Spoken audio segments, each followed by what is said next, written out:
So today, I just want to celebrate, no? Marami tayong kailangan pag-celebrate. Kasi 62 people joined us for prayer and fasting. Palakpakan naman natin si Lord. 40 of them came every day. Tama ba? Did I get my numbers right? 40 people came every day to join us for the evening prayer and fasting. Ganon katindi ang ginagawa ng Panginoon here in Revelation City Church. And you're all part of it. So let's give God a clap offering for that. He deserves it.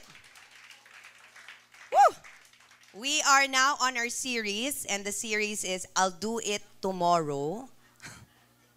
Finding the power to change. And today, marami sa atin ngayon, naniniwala ako, itutusok ng Panginoon. Magpatanggap po tayo sa Panginoon at gusto natin ng change, magbabago po tayo. So today, I want to start with a verse and it comes from Ephesians 5, verse 15 to 16. Sabi dito, so be careful how you live. Don't look or live like fool, but like those who are wise. Make the most of every opportunity in these evil days. Kapatid, wala ng oras. Hindi na pwede magpa-banjing-banjing. Eto tayo, ano ang mga excuses natin para sabihin, bukas na lang, next time na lang. Pag nag-invite ka sa Sunday, pag nag-invite ka sa mga tao, mag-small group, sasabihin, busy pa ako. Be careful, sabi Dan. Be very careful how you live. Huwag kayo maging mangmang. Kasi kung wise kayo, be like those who are wise. Dahil alam nila how to make the most of every opportunity. Alam mo, alam niyo ba ang word na procrastination? Alam niyo? Young people, narinig niyo ng salitang procrastination? Ginagamit ba yan sa school? Hindi pa. O, tuturuan ko kayo. May bagong word kayo matutunan sa akin ngayon. Ang word na procrastination. Marami ginagamit ito pag lalo na nagtatrabaho, pag lalo na nasa high school and college, ginagamit na rin tong word na to na procrastination. Ano ba ang procrastination? Well, it is the act of willfully delaying the doing of something that should be done.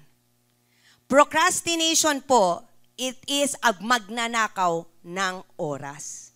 A thief of time. Talagang sinasadya mo, alam mong kailangan tapusin, hindi mo gagawin, isa sa bukas mo. Sino nakaka-relate dito? Amen! O, diba? Kaya nga sabi ko, matutusok kayo ngayong umaga, pero magpatusok tayo dahil gusto ni Lord na magbago po tayo. Procrastination. Ito ay hindi bagong word, pero ito hindi masyadong ginagamit daw sa youth, hindi daw nila alam, pero alam nyo na yan. Sometimes sinatawag nga natin petics. So why do people procrastinate? Alam nyo ba yon? Bakit nga ba sinasabi nyo bukas na lang? Wag na muna. So, merong several, actually 5 siya. Unang-una, ang reasons natin, ang reason ng iba, hindi natin, ayoko rin aminin na no? Kasi I really am working not to procrastinate. At kung ano mga examples makukuha natin. Una-una, yung fear of failure. Sometimes, binibigyan kayo ng malaking assignment. No? Pero dahil natatakot kayo na hindi kayo magsasucceed, next time nyo na lang.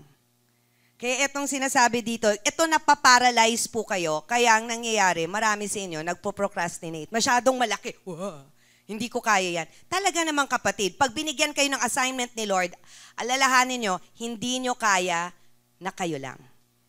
Kailangan natin si Lord. And marami sa atin hindi tumatanggap ng assignment ni Lord. Tinatawag na kayo. Hanggang ngayon, procrastinating pa rin. Ayaw gumalaw. Bakit? May takot na hindi daw mag-succeed. Paano na? Paano? Marami kasi sa Bible makikita natin to. Dito sa Israelites sa Promised Land na nakikita natin, sila po, meron na dapat mabilis lang ito eh. Mabilis lang ang papunta nila ng promised land. Aba, napaikot sila ng 40 years. Bakit? Ang daming reklamo, ang daming ayaw, kaya mapapagod ka magbasa. Kasi puro lahat na kung nandun lang kami sa Ehipto. Ito mga fear of failure. Moses is an example of that. Sinabi na ni Lord sa kanya, pupunta ka sa Ehipto, sasabihin mo sa Pharaoh na i-release ang mga tao dahil gusto nilang magsamba sa akin. Ang daming sinabi. Sabi, Lord, wag lang ako. Hindi ako makapagsalita. Ano bang excuse mo? Takot na takot si Moses na mag-fail sa assignment. Meron rin. Sobra naman. May iba naman, kaya kayo nagpo-procrastinate, paulit-ulit, sobrang perfect nyo. Gusto nyo perfectionism. Alam mo kung sino nakamiss na makikita natin. Gusto mo, sa sobrang perfect na gusto mo laging walang maling mangyayari. Kaya endless delay ang tinatawag na sinasabi. Sinasabi, if I can do it perfectly, kung hindi ko malang magagawang perfectly, I won't do it at all. Si Martha po, perfect example yan. She missed that one thing because she was too busy doing it perfectly. She was doing it for the Lord. Pero sabi ni Lord, you missed it. Kasi masyado kang busy, kakaayos. Paayos ng paayos. Perfecting it and yet missing it. Ito pa. Iba talagang guys, sabihin ko, lack of discipline. Wala po kayong sistema. Although I'll do this in a biblical way, I just wanted to start first. Let's just work on what we do even every day. I always tell our people in the office, your day begins the day or the night before. If you want to accelerate excellently, iisipin mo na lahat ng gagawin mo for the next day, the night before. I-bullet point mo lang. Kayo rin yung mga may assignment. Gawin nyo na the night before. Alam nyo na pagpasok nyo, hihingin na ng teacher nyo. Bakit nyo pa hintayin pagising mo? Favorite to, mga anak ko. Sasabihin, I need colored paper. Hindi mo lang sinabi kahapon. Sasabihin on that day, so kailangan mo mag-rush, hintayin mo pa yung mall mag-open kasi kailangan yung mga school supplies na requirement na sinabi lang, on that day. O, diba? Lack of discipline. Alam mo sa Bible, meron din tayong taong ganyan. Although we look at him in Judges, he was Samson. Alam mo, he had so much potential. Imagine, kahit anong ibigay mo sa kanya, he had so much strength, kahit yung pillar niyan, kaya niyang bunutin eh. But he had lack of discipline. He had very poor choices in his life. Alam niyo yung poor choices niya. Basta kung anong gusto niya, yun yung muna. Hindi siya nag-iisip kung anong tama, anong dapat munang gawin. Kaya, naging delayed ang potential ng calling niya. Sa huli na siya, alam mo, yung calling niya talaga is to really eradicate the enemies of God, the Philistines. Pero sa sobrang, may focus siya sa, iba-iba yung focus niya, lack of discipline. Babae, si Delilah, si mga kung ano-ano. Lagi siyang, yung pinofocus niya, yung pagyayabang niya, kalakasan niya. Ayan, lack of discipline, sayang. He could have been a powerful force, but he was. Sa kamatayan niya. Sayang naman. And many of us today, we still have that. Without self-control and discipline, sobrang madali i-push ang mga important tasks ninyo aside for more what? Immediate pleasure and distraction. Ano yung sinasabi ko? ML muna, mag-gaming muna, sandali lang naman. Hindi nyo, Facebook muna, social media muna. Hindi nyo alam, 2 hours na kayo. Nasya-shock talaga ako. Nagkukwento nga si Nina. Sabi niya, Nina, 16? 14?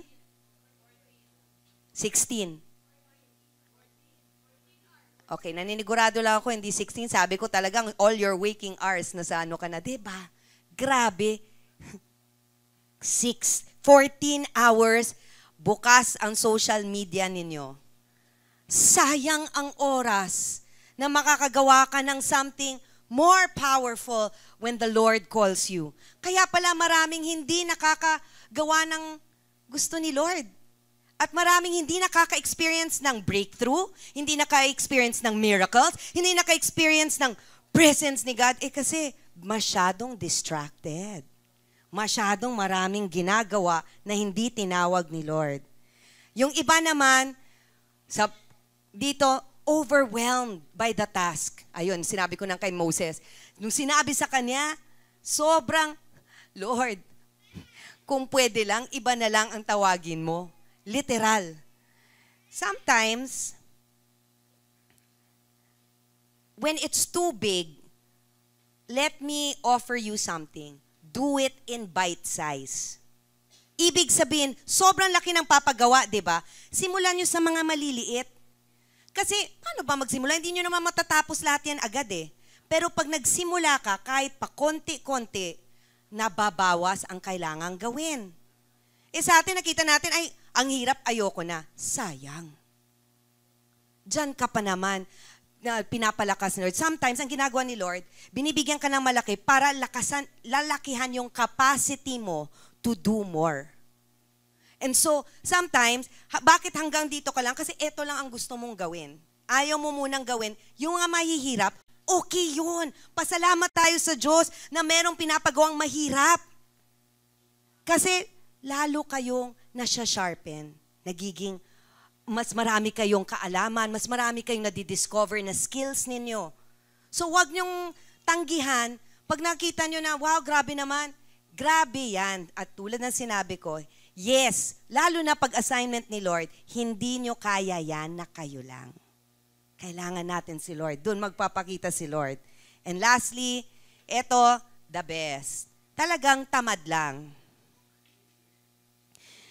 Yung iba talaga, wala talaga lang silang motivation para gumalaw. Lagi na naisip, meron pa namang oras.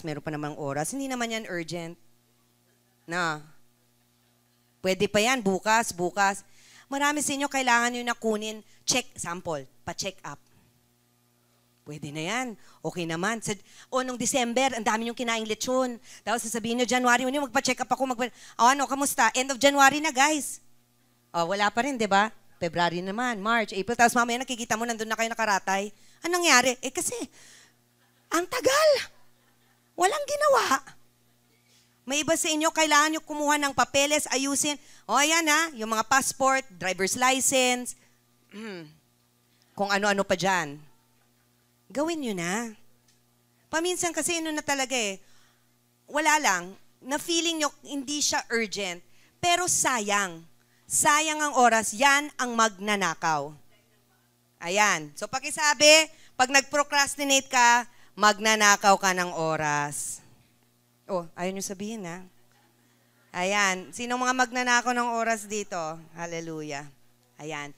So, alam nyo ba kapatid, that procrastination in the Bible is actually a sin.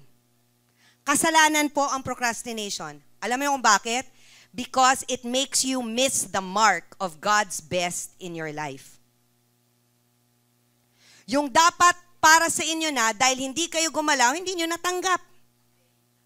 Hindi nyo nakita. Kasi we're delaying. Procrastination is a sin. Delayed obedience is still disobedience. Kaya sabi ni James 4 verse 17, remember, tingnan nyo to it is sin to know what you ought to do and then not do it. Aray. Para ako lang nag-aaray. Okay kayo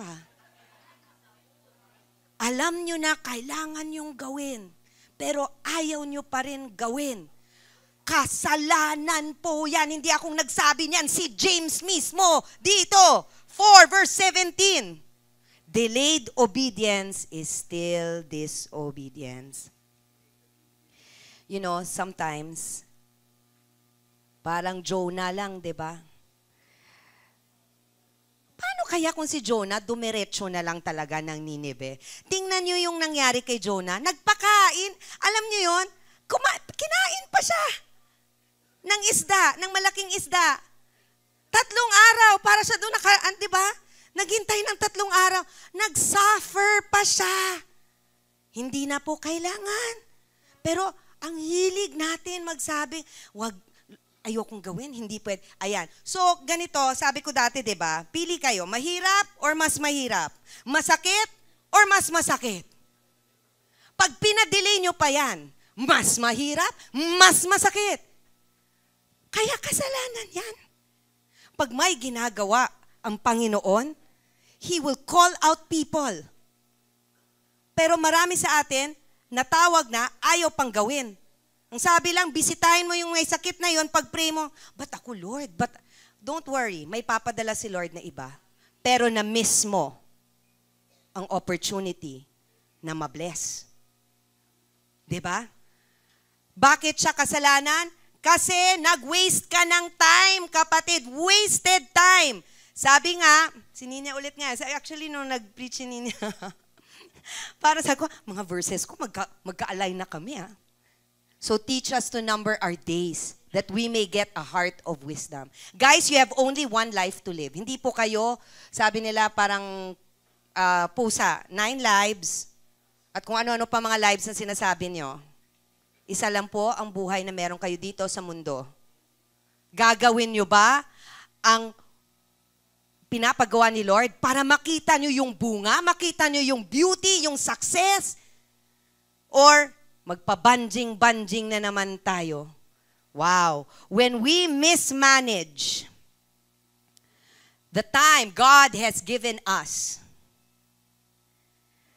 you are squandering even the things He entrusts with you. Alam nyo, when you waste time, lahat damay.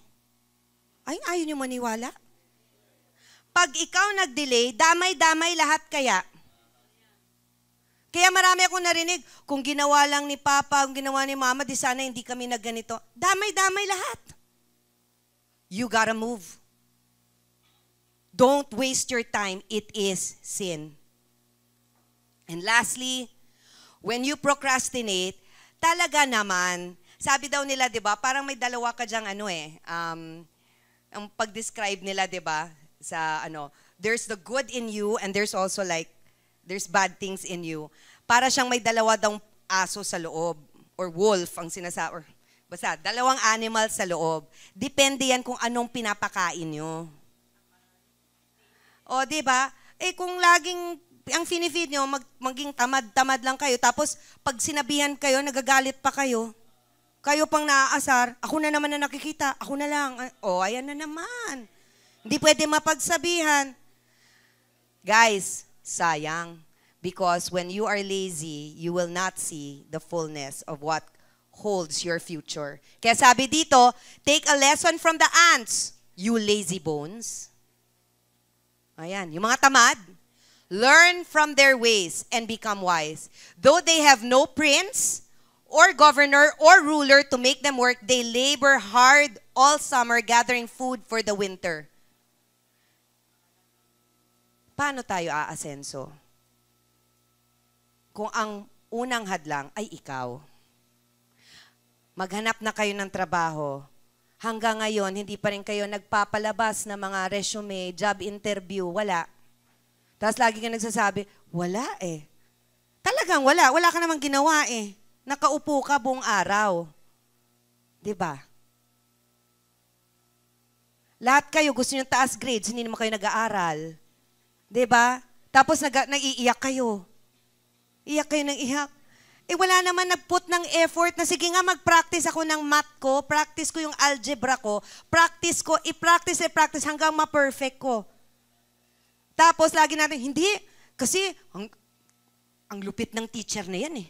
Teacher na naman may kasalanan. Lahat may kasalanan, ikaw lang. Ikaw lang ang tama. Tama nga. Tamad ka nga. Tama nga. Ayan, ma-pride ka pa. Procrastination, guys, is a sin. Ayan, pakisabi sa katabi nyo, procrastination is a sin. Ayan na, ha? Grabe. Totoo yan, di ba? Pag ayaw, di ba, maraming dahilan. Pag gusto, maraming paraan. Ayan. So, anong consequence po dahil nag-procrastinate ka? Gusto nyo tingnan? Anong nangyayari pag nag-procrastinate ka? Unang-una, you get, tawag natin, missed opportunity.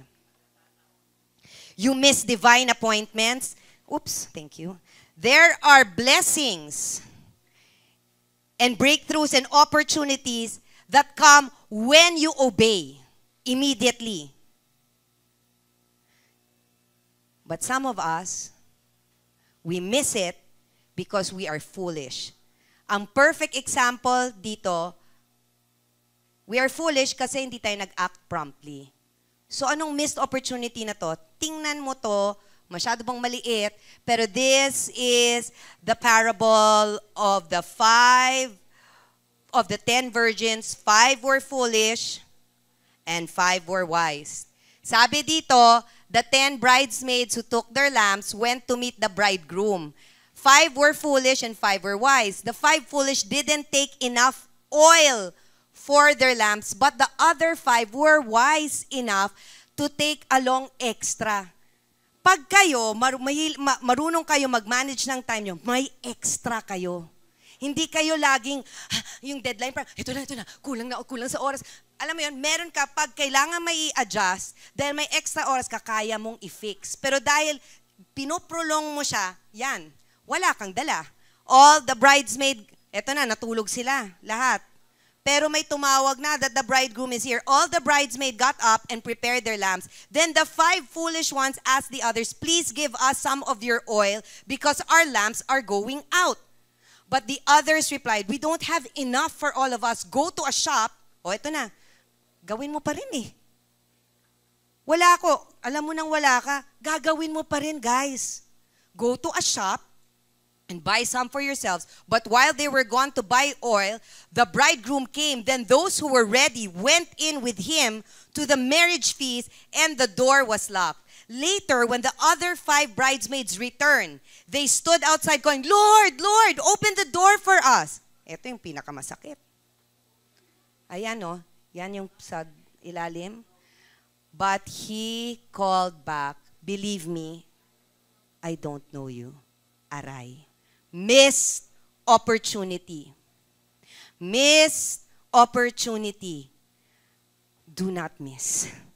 Do not miss out. Para sa inyo yun eh. Para sa atin yun. Para sa mga anak ng Diyos. Pero ang problema, ang mga anak ng Diyos hindi kumikilos. Pero nagpapasalamat ako sa Panginoon. Nakikita ko kumikilos tayo dito sa Revelation City Church. Amen.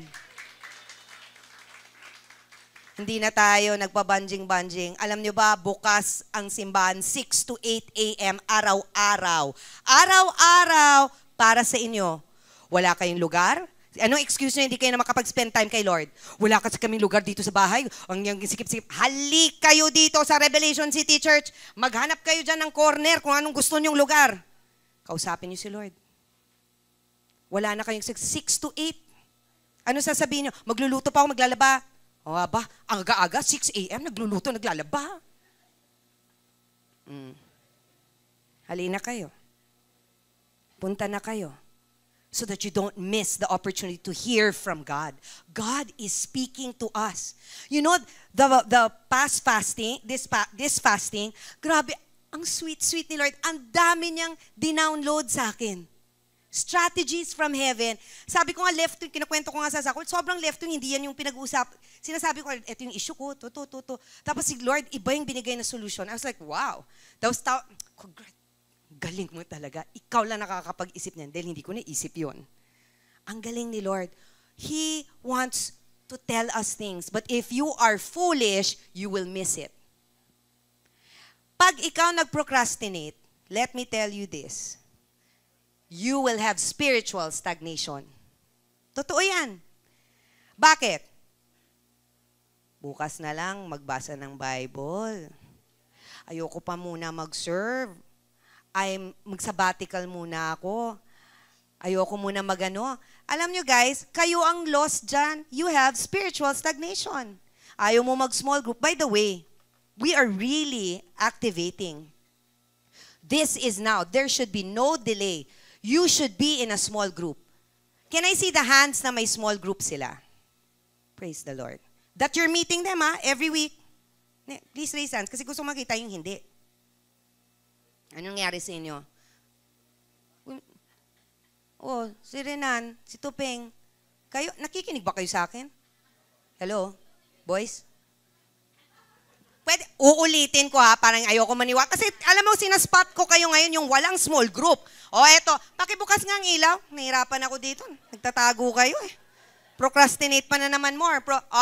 Kamay nakataas pag may small group kayo. Nag-attend kayo ng small group. Ayos. Yun pala Ma'am. Sister Liberty, wala kay. Gusto ko makita. Kita mo, you need to grow in the Lord. If you're not in a small group, my friends, I'd love to gather you guys, and if you'd like, we can start something.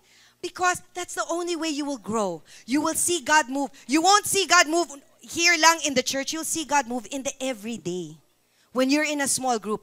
Sayang if you are coming here to church, but you're stagnating. We will teach you how to pray. We will teach you to walk with Jesus. This is what it happens in small groups. It doesn't happen just on Sunday service. And everyone should be connected. That's family. Para alam namin, pag may nangyari sa inyo, the church can come. You have a force behind you. But when you're not connected, I can't help you. We cannot help you. We don't know what's going on. Sabi nga doon, believe me, I do not know you. Grabe. I do not know you ka dyan. That's why, do not delay. Do not delay. The Bible says, you have been believers so long now. How many of you here have been believers or have received Jesus Christ for 1 year? 1 year. At least 1 year. 1 year up. 1 year up. Yes. 1 year up. Praise God. Parang sabi niya dito, you have been believers so long. Now that you ought to be teaching others. Anong ginagawa niyo? Ang tagal niyo na? You're supposed to be teaching others. Instead, you need someone to teach you, again, the basic things about God's Word. You are like babies who need milk and cannot eat solid food. Ano na? Tagal niyo na. Ganun pa rin. Pag tinanong ko, may small group ka? Ilang taon ka na? 3 years. 3 years. Kawawa ka naman. Tingnan mo, ang payat-payat mo spiritually. Grabe. Ano ka ba? Anemic ka ba spiritually? Mga ganyan. Guys, time to grow up. We want to see strong believers standing for Jesus and really see the kingdom advancement. Let the kingdom advance. If you are, again, procrastinating, watch this. Pag kayo nagpo-procrastinate, tuloy-tuloy ang broken relationships. Bakit ko sinasabi dito? Alam mo, part of the procrastination of many Christians today is to forgive. Nag-away kayo, hanggang ngayon, 1 taon na guys. Nandito pa kayo lahat sa church. Diba? It's time. Seek forgiveness, address the conflict. Young people, mahilig sa mga dramas. Addressing conflict, showing love, all of this is needed so that broken relationships can be healed. If you do not do it now, then when? Pag hindi nyo gawin ngayon, kailan? Pag tumanda na kayo, sayang naman. Don't miss those chance to reconcile and bless others. Tapos nagtataka kayo, bakit kayo hindi nabe-bless? Kayo palang harang sa blessing. Ayaw nyo pa mag-forgive. Sabi na ni Lord, unli forgiveness. Unli. Hilig nyo sa unli rice. Sa unli forgiveness, hindi. Unli na. Walang excuse yan. God did not say, it was a command. To forgive is a command. He's not telling you, please lang mag-forgive kayo. No. Forgive. Bakit? Ikaw ang pinapalaya ni Lord. He wants to set you free. You have the power to experience that breakthrough and freedom in Christ. But you have to say, yes, tama na, tigil mo na yung mga bukas na lang. Hindi ko naman feeling ko, galit pa rin siya sa, ano ngayon? Try mo pa rin, di ba? Broken relationships is a part of the consequence of those that procrastinate. It harms relationships. Sabi ko nga, di ba, damay-damay lahat. Dahil nagpo-procrastinate. So how do we, eto, syempre binasa, ko na lang, summarize yung Matthew 5 verse 1 to 12. Kasi sa reading namin to part to ng reading ko, and it talks about, again, hindi nabalik, sorry. Pero ikwento ko lang yan, may hari na may utang, chinek niya, may utang yung isang staff niya, milyones ang utang. And sabi niya, ibibenta na kita, pati pamilya mo, pangbayad sa utang mo. Tapos nagmakaawa. Wag po, tulungan niyo ako, hindi ko talaga kaya, hirap na. Ba naawa ngayon yung hari. Sabi niya, sige, free of charge. Wow, praise the Lord, di ba? Pero as soon, sorry, this is not the verse. Hindi pala na, no? Pasensya na. As soon as that person that was set free ng utang, paglabas niya, hinanap niya ang isa niyang kasamahan na may utang sa kanya na libo-libo lang. Talagang, sabi niya, pag hindi ka nagbayad, papakulong kita. Diba? Ang lakas ng loob, kaka-free of charge lang dito, naniningil ulit. Hindi niya rin pinatawad, kaya narinig. May nakakita, kwinento sa hari? Nakulong to. Ang story niya, nakulong ulit.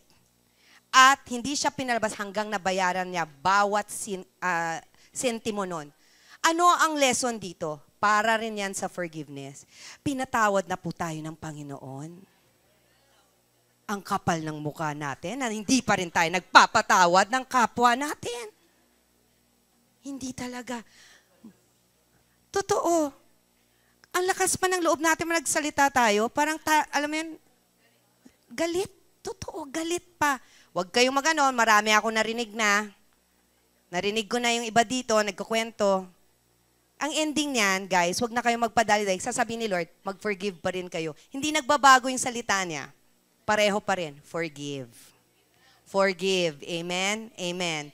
So now we have to overcome this. How do we overcome procrastination? Ito, kailangan may action point.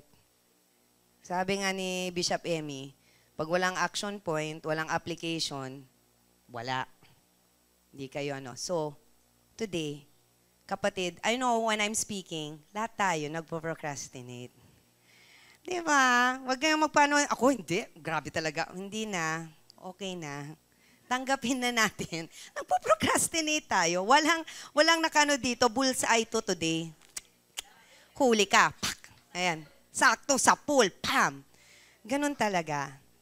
Pero ang grasya ng Diyos, grabe, sobrang nagbubuhos. So tuturuan ko kayo paano tayo magsimulang hindi mag-procrastinate.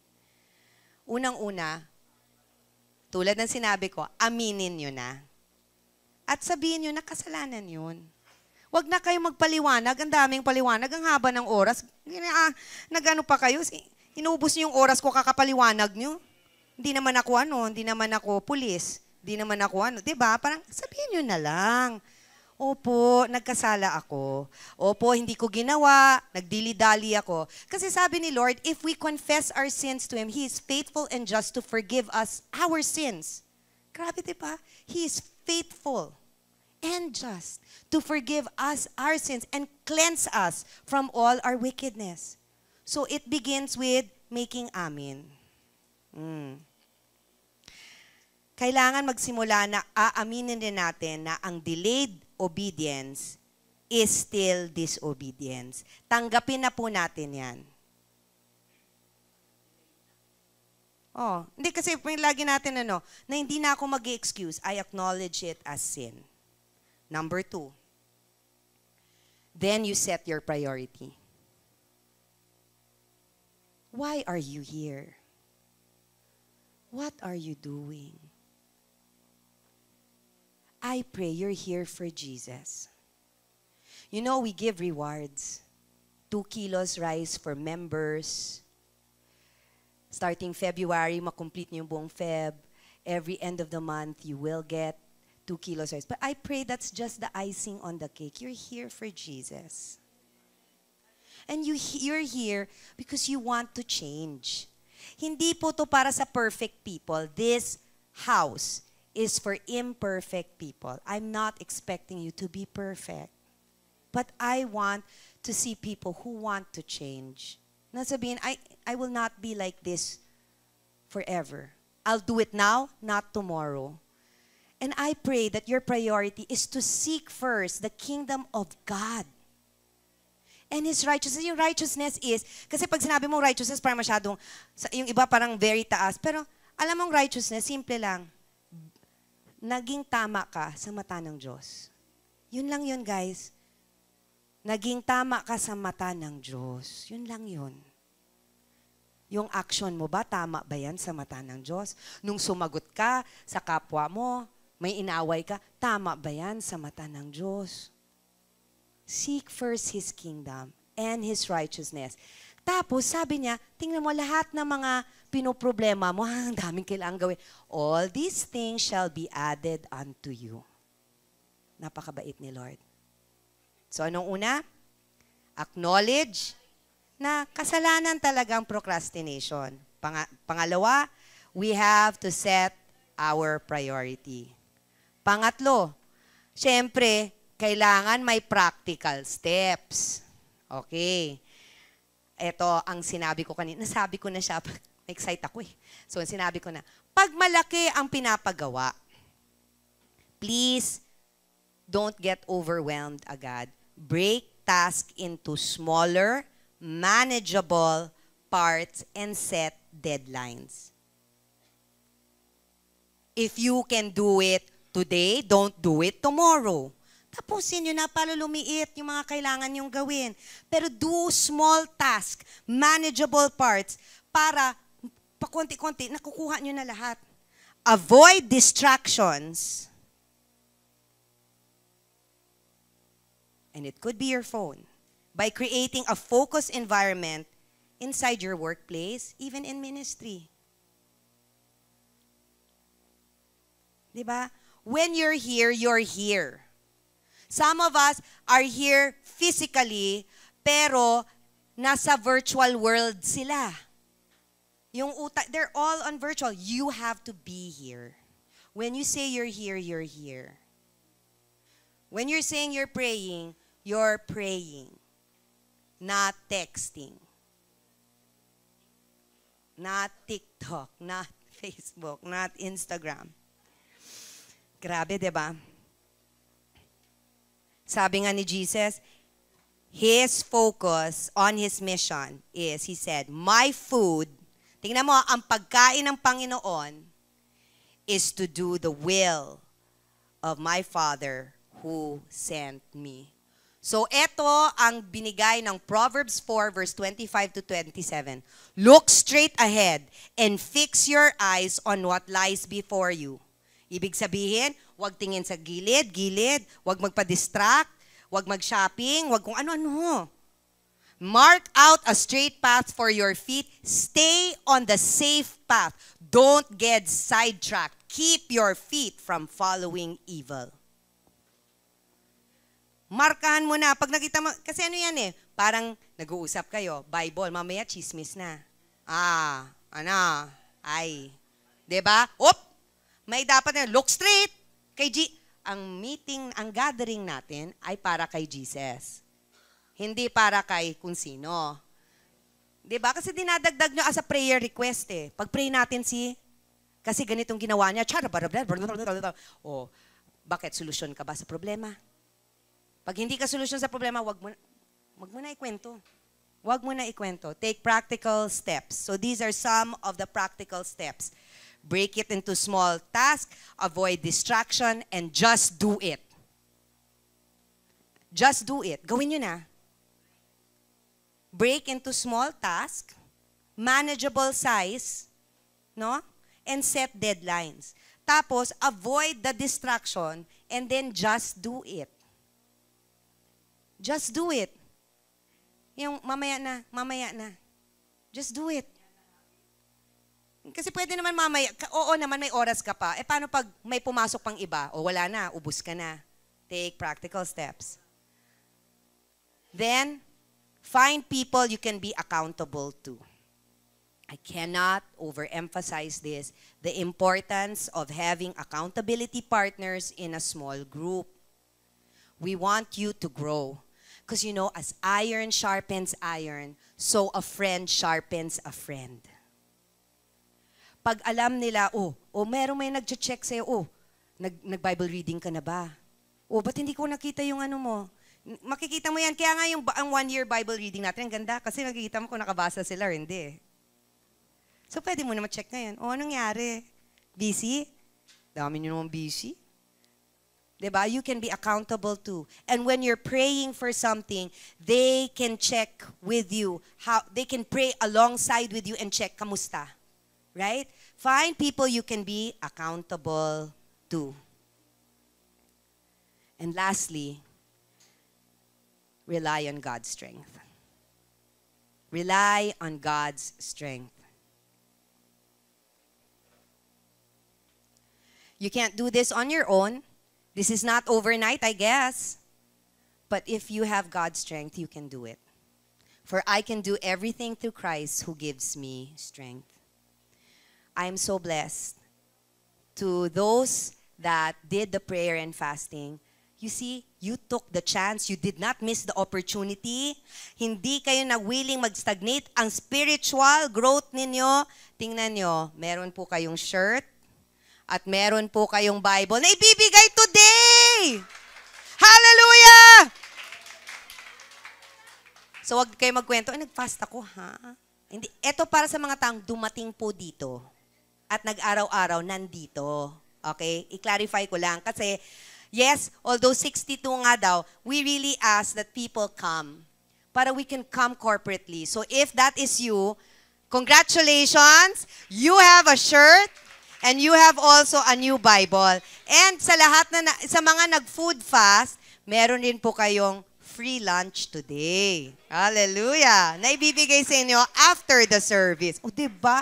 Yan yung sinasabi. Magfa-fast na kayo. Tapos na po yung fast. I do not know you. Ay, sorry. Hindi. Sorry. Ibig ko sabihin, diba? Sayang if you joined us. We are excited to see. There are more things. Today, wala nang paligoy-ligoy. There are going to be people that will be baptized today. Baptism is just a public declaration that you're saying you are a follower of Jesus and you want to follow Him for the rest of your life. So today, we're going up on the 5th floor. Guys, baka may gusto pa magpahabol, baka nagpa-banjing-banjing pa kayo dyan. Eto na. Do it today. Baptism Sunday is today. Not tomorrow, today. Hallelujah. Ulit Ayan na. Good morning, Holy Spirit. Every day, 6 to 8. And if you want, we have a special in the middle of the week, Wednesday. Don't watch yan. Na with Pastora Beth. Okay? And of course, prayer power natin, 6 to 9. Inuulit ko lang yung sinabi kanina kasi baka hindi kayo nakikinig ng announcement. We want to increase your listening power, your hearing power, and your authority power in Jesus. Join Prayer Power Friday 6 to 9 here. And, ayan, picturean nyo na yan pag wala kayo sa Bible Challenge. Ang saya kaya, natutuwa ako pag mga kabataan sumasagot. Ay, naglabasan na ng ayan na. Totoo talaga to, guys. Hindi to scam. Meron po kaming Bible tsaka shirts. Labas na siya. Ready na po. Ayan, hallelujah. Pamimigay na daw po. Ayan, dire-diretso na. Ayan. Paano ba? Kayo na magbigay ng... Ikaw na lang magdi-distribute. My name na pala. Ayun.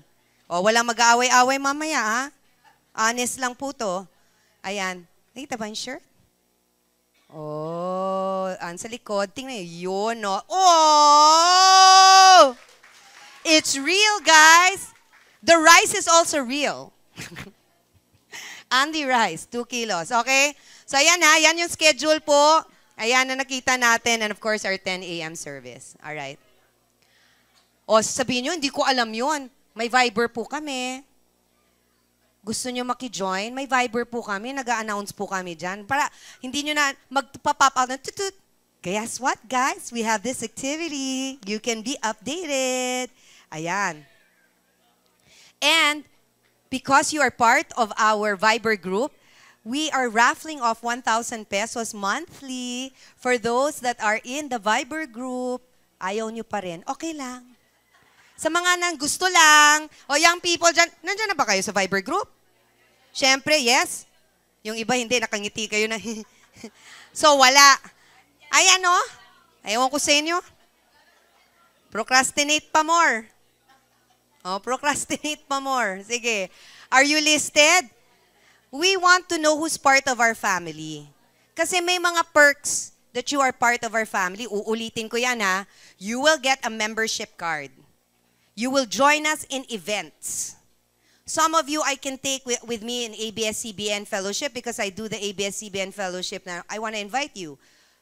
But I need to know you're part of my family. Di ba? Kasi ayoko na magdala doon. Sino yan? Hindi ko rin alam. Sumama lang sa amin. Okay? We have gifts. We have the Rev Store online coming up soon. And then, syempre, we have small groups and all the updates, you get the first. Kayong unang-unang makakaalam ng lahat ng nangyayari sa church. O, diba? Ayan yung Unli Rice. Unli Rice talaga, hindi. 2 kilo of rice. O, starting February. Kaya chinecheck ko lang, kasi nag-announce ako, kasi baka meron na naman sa inyo, hindi pa rin nag-sign up. Ewan ko sa inyo. Tapos sabihin nyo, hindi ko narinig. Nag-announce na kanina. Ito, nag-announce ulit ako. Nag-announce si Pastor John. Ang dami namin nag-announce. Maglinis nga kayo ng tenga. Okay. Ayan na, Rev Store Online coming up. Ayan. And, yun yung small group. And, pag alam namin na may small group na po kayo, pwede na po kayo mag-sign up. Kami po magdadala sa inyo sa Prayer Mountain. Pag may small group kayo, teka lang, mag-schedule kayo. Once a month, your group can go up the Prayer Mountain. Alam nyo na. Eh, wala pa naman kayo sa grupo. Paano ba? Ayan. Nag-exercise po tayo dito ulit. 7 to 8, Saturdays. Ayan, wala na kayong excuse. Health is wealth. And we have community walks on Tuesday with Teacher Sien. And we have our equipping every Thursday. Grabe, diba? We have so many things here in church. Ano na? Are you excited? God is so good. Amen? He wants to see you grow. We want to see na hindi lang kayo nandito, you are outside, and who knows, you will be touching many families. This is our time. Hallelujah. Ayan. Sino na overwhelmed? Bite size lang daw po. Pag overwhelmed, bite size, ha? Hallelujah. All right. Are we excited? Okay. Thank you, Jesus. Did you learn something today? Is God good? Kapatid, do not delay the work of God. He has big things for your life. Stop saying no. Start saying yes so that you can see the signs, wonders, and miracles. You can see the floodgates of heaven open. This is for you.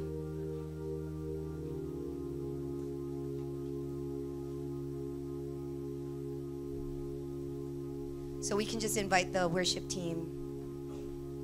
And we just want to thank God that He is here and He's doing something great in you, through you.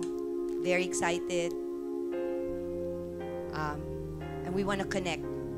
If you're not part of any of these things, today, don't harden your hearts. If the Holy Spirit is touching you, today say, Holy Spirit, whatever you want me to do, lead it in Jesus' name.